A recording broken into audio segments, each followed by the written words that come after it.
Pythagoras নামটা শুনলেই আমাদের কি মনে পড়ে? স্কুল, জ্যামিতি আর ওই যে সেই বিখ্যাত উপপাদ্যটা, তাই না? কিন্তু যদি বলি পিথাগোরাসের আসল পরিচয়টা একদমই অন্যরকম, চলুন আজকে সেই রহস্যটাই একটু ঘেঁটে দেখা যাক।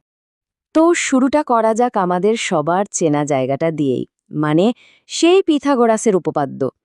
কি সহজ, সুন্দর আর নিখুঁত একটা সূত্র, তাই না? জ্যামিতির দুনিয়ায় এর চেয়ে শক্ত ভিত্তি আর কী বা হতে পারে?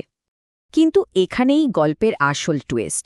ভাবুন তো একবার, জ্যামিতির এত বড় একটা স্তম্ভ, অথচ যার নামে এটা পরিচিত তিনি হয়তো এটা আবিষ্কারই করেননি। হ্যাঁ, ঠিকই শুনছেন। এই যে টাইমলাইনটা, এটা কিন্তু দারুণ একটা জিনিস, চোখে আঙুল দিয়ে দেখিয়ে দেয়। দেখুন, পিথাগোরাস জন্মানোর প্রায় 1000 বছর আগে থেকেই কিন্তু ব্যাবিলনিয়ানরা এই নিয়মটা জানত আর ব্যবহারও করত। শুধু তাই না, আমাদের ভারতের গণিতবিদ বোধায়নও এর একটা সূত্র লিখে গেছেন।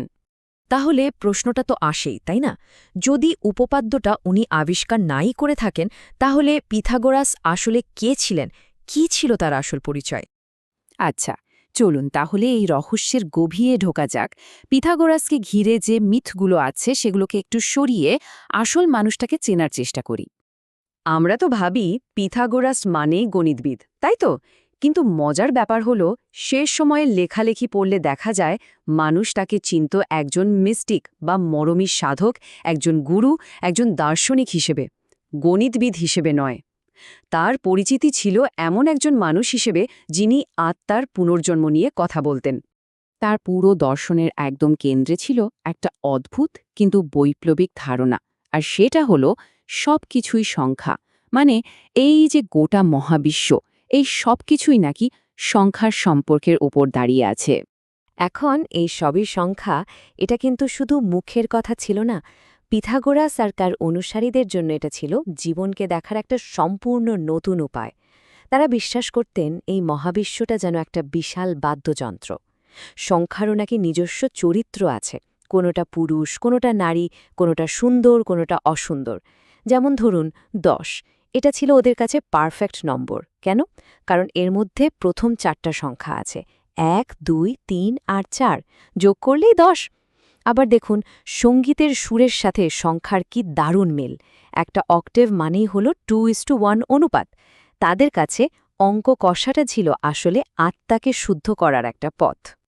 তো এই যে এত বড় একটা দর্শন, এটা শুধু ভাবনা চিন্তার মধ্যেই সীমাবদ্ধ ছিল না।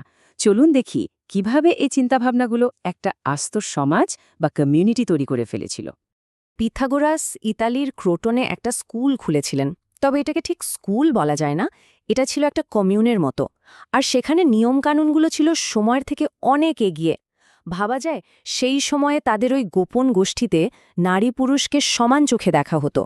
সবার সম্পত্তি সবার, মানে কোনো ব্যক্তিগত মালিকানা ছিল না। আর তারা আত্মার পুনর্জন্মে বিশ্বাস করত। খাওয়া দাওয়া থেকে শুরু করে দৈনন্দিন জীবনে নিজেদের নিয়ন্ত্রণের জন্য ছিল অনেক কঠিন নিয়মকানুন। এই কমিউনিটিতে আরেকজন অত্যন্ত গুরুত্বপূর্ণ মানুষ ছিলেন, যার কথা আমরা অনেকেই জানি না। তিনি হলেন থিয়ানো, পিথাগোরাসের স্ত্রী এবং নিজেও একজন বড় মাপের দার্শনিক। থিয়ানোর প্রভাব কিন্তু বিশাল ছিল। তিনি শুধু পিথাগোরাসের স্ত্রী বা তার 5 সন্তানের মাই ছিলেন না, তিনি নিজেও স্কুলের একজন সম্মানীয় দার্শনিক ছিলেন। আর সবচেয়ে বড় কথা হলো, একটা আক্রমণে যখন পিথাগোরাস মারা যান, তখন থিয়ানোই কিন্তু পুরো স্কুলের নেতৃত্ব নিজের কাঁধে তুলে নেন। বলা হয় গণিত থেকে শুরু করে মহাবিশ্ব নিয়ে বেশ কিছু গুরুত্বপূর্ণ লেখা তারই। এক কথায়, পিথাগোরাসের দর্শনকে বাঁচিয়ে রাখার পেছনে থিয়ানোর অবদান অকল্পনীয়। আচ্ছা, তো এই সংখ্যার দর্শন দিয়ে তারা শুধু সমাজ বা আত্মাকেই বোঝার চেষ্টা করেননি, তারা গোটা মহাবিশ্বকেই ব্যাখ্যা করতে চেয়েছিলেন। ওদের ধারণা ছিল এই মহাবিশ্বটা আসলে 5টা মূল উপাদান দিয়ে তৈরি, আর প্রত্যেকটা উপাদানের সাথে জুড়ে আছে একটা করে নিখুঁত জ্যামিতিক আকার বা সলিড শেপ। যেমন পৃথিবী হল একটা ঘনক বা কিউব, আগুন হল পিরামিড, বাতাস অক্টাহেড্রন, জল আইকোসাহেড্রন, আর গোটা মহাবিশ্বটা হল একটা ডোডেকাহেড্রন। কি অদ্ভুত সুন্দর একটা ভাবনা, তাই না? আর এখানেই তারা এমন একটা কথা বলেছিল যা শুনলে অবাক হতে হয়। তারা বলেছিল, মহাবিশ্বের কেন্দ্রে পৃথিবী নেই, আছে একটা বিশাল আগুন, আর পৃথিবী সহ বাকি সবকিছু সেই আগুনের চারপাশে ঘুরছে। এমনকি তারা একটা কাউন্টার আর্থ বা বিপরীত পৃথিবীরও কথা ভেবেছিল। ভাবুন একবার, কোপার্নিকাসেরও প্রায় 2000 বছর আগেকার চিন্তা এটা। কিন্তু গল্পের আসল বিড়ম্বনাটা অন্য জায়গায়। যেই উপপাদ্যটার জন্য পিথাগোরাস এত বিখ্যাত, সেই উপপাদ্যটাই এমন একটা জিনিস আবিষ্কার করে ফেলল যা তাদের পুরো দর্শনকেই প্রায় ধ্বংস করে দিচ্ছিল। কিভাবে? খুব সহজ একটা অঙ্ক থেকে। ধরুন একটা বর্গক্ষেত্র যার প্রত্যেকটা বাহুর দৈর্ঘ্য 1। এখন পিথাগোরাসের উপপাদ্য, মানে 1 স্কোয়ার প্লাস 1 স্কোয়ার সমান কর্ণের স্কোয়ার, এটা ব্যবহার করে এর কর্ণটা বের করার চেষ্টা করুন তো। কি পাওয়া গেল? √2 বা 2 বর্গমূল। এখন সমস্যাটা হলো এই √2কে নিয়ে। এটা এমন একটা সংখ্যা যাকে কোনো দুটো পূর্ণ সংখ্যার ভাগফল বা অনুপাত হিসেবে লেখা যায় না। আর এখানেই লাগলো গণ্ডগোলটা। এটাই ছিল ইতিহাসের প্রথম অমূলদ বা ইররেশনাল সংখ্যার আবিষ্কার।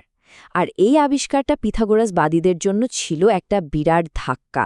কারণ তাদের তো বিশ্বাস ছিল সবকিছুকেই সুন্দর নিখুঁত সংখ্যা দিয়ে প্রকাশ করা যায়। এই অসুন্দর সংখ্যাটা তাদের পুরো দর্শনের ভিত্তিকেই নাড়িয়ে দিয়েছিল। একটা গল্প প্রচলিত আছে যে শিষ্য প্রথম এই কথাটা বাইরে ফাঁস করে দিয়েছিলেন, তাকে নাকি সমুদ্রে ডুবিয়ে মারা হয়েছিল। তাহলে এত কিছুর পর পিথাগোরাসকে আমরা ঠিক কিভাবে মনে রাখব? একজন গণিতবিদ নাকি একজন মিস্টিক? আসলে পিথাগোরাসের আসল উত্তরাধিকার কিন্তু ওই ত্রিভুজের উপপাদ্যটা নয়।